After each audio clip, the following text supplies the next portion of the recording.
यहाँ से 50% टैरिफ लगा दिया ट्रंप ने। देखिए, बहुत ही दुर्भाग्यपूर्ण है कि अमेरिका ने भारत पर 50% टैरिफ लगा दिया और जो आदरणीय प्रधानमंत्री मोदी जी गए थे अब की बार ट्रंप सरकार करने के लिए और कहते थे हमारे मित्र हैं, तो किस तरह से भारत के साथ किया, मोदी जी को इसका जवाब देना चाहिए।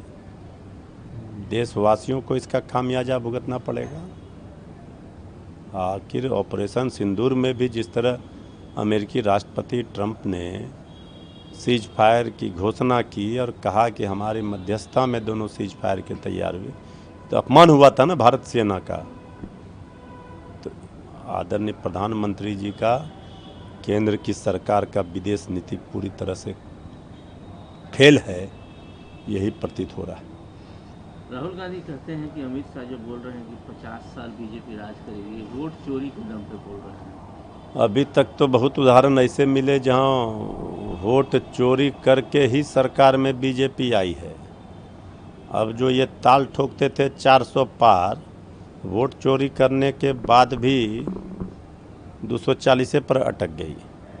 वोट चोरी के मामले को जिस तरह से बिहार की जनता ने वोट चोर गद्दी छोड़ के नारों से पूरे देश हिला दिया है, केंद्र सरकार का नींद हराम कर दिया है, ये राहुल गांधी जी को भी इसका एहसास हो रहा है। इसलिए वो कह रहे हैं कि केंद्रीय गृह मंत्री आदरणीय अमित शाह जी जो दावा कर रहे हैं वोट चोरी के दम पर, अब ये चलने वाला नहीं है।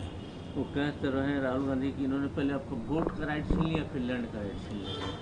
ये तो जब वोटिंग राइट ही किसी का समाप्त कर देगी तो सब चीज़ समाप्त हो जाएगा, नागरिकता ही नहीं बचेगी देश की।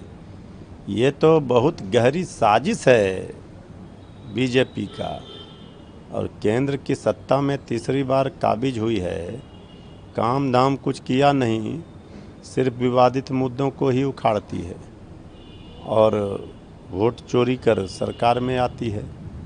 अब बिहार की जनता ने इनको पहचान लिया। एक एक वोट की रक्षा हर एक व्यक्ति करेगा, अपने वोट के अधिकार के लिए बिहार जान की बाजी लगाएगा। ममता बनर्जी कह रही हैं कि इलेक्शन कमीशन की आप बीजेपी का लॉलीपॉप मत बनिए।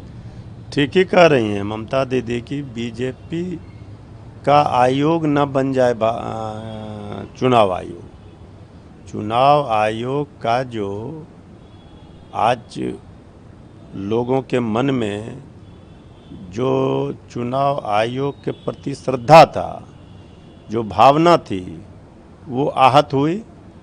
अब चुनाव आयोग के साख पर बट्टा लग गया है, भद्द पिट गई चुनाव आयोग की। तो अब तो हर ओर से आवाज़ आ रही है कि भाजपा आयोग ना बने, चुनाव आयोग इसका तो ख्याल रखे, नहीं तो क्या होगा लोकतंत्र का। वोटर अधिकार यात्रा में एमके स्टालिन भी शामिल हो रहे हैं और कई लोग इंडिया गठबंधन के कई नेता शामिल होंगे। जन सैलाब, जनता के सुनामी को देखेंगे कि आक्रोशित जनता बिहार की सरकार को ही नहीं बदलना चाहती। बिहार की जनता अब केंद्र की सरकार को भी 5 वर्ष तक चैन से नहीं बैठने देगी, उखाड़ फेंकेगी बिहार चुनाव परिणाम के बाद। रेवंत रेड्डी के बयान को तिवारी जी कैसे देखते हैं? अभी बिहारी हैं। देखिए, रेवंत रेड्डी जी ने चाहे और किसी ने भी बिहारियों को, बिहारी हमारे भाइयों को अगर कोई कुछ बोलेगा तो उसे माफ़ नहीं किया जा सकता। लेकिन उन्होंने किस संदर्भ में कहा ये सबको पता है।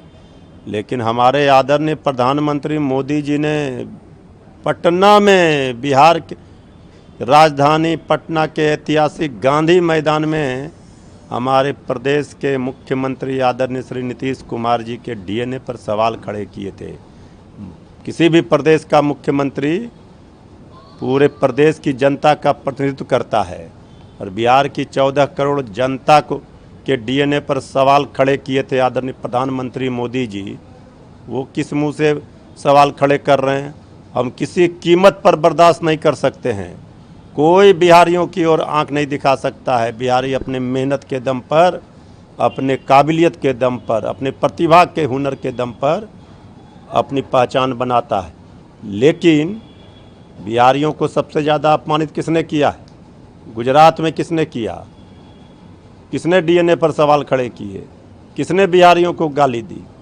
आज ये लोग जो राग अलाप रहे हैं, हम किसी कीमत पर इसे बर्दाश्त नहीं करते। लेकिन सबसे पहले भाजपा को, आदरणीय प्रधानमंत्री मोदी जी को, जो डीएनए पर मुख्यमंत्री जी के सवाल खड़े किए थे, उसके लिए खेद प्रकट करना चाहिए। बीजेपी तो बोल रही है कि हवा पंचर हो गया आप लोग यात्रा का। बीजेपी क्या बोलेगी? बीजेपी का तो खेल ही खत्म कर दिया, बीजेपी को तो एक्सपोज कर दिया। अरे वोट चोर गद्दी छोड़, ये नारों की गूंज बीजेपी को रात में सपने में भी कानों में आती है। अब बीजेपी वाले क्या बोलेंगे? अब तो उनका पैरों तले जमीन ही खिसक गया।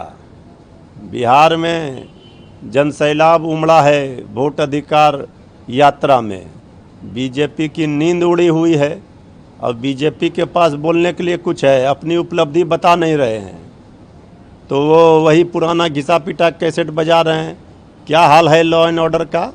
कानून व्यवस्था का अंतिम संस्कार कर दिया और जंगल राज का राग अलापेंगे। यहाँ नोट जलाए जा रहे हैं अधिकारियों के द्वारा, नाला जाम हो जा रहा है, इतना नोट जल जाता है। भला बताइए, अब भ्रष्टाचार पर ज्ञान देंगे बीजेपी वाले? बीजेपी वालों का जो जिस हथियार से वो सत्ता पाते थे, अब उस हथियार को ही जनता जब्त कर लेगी।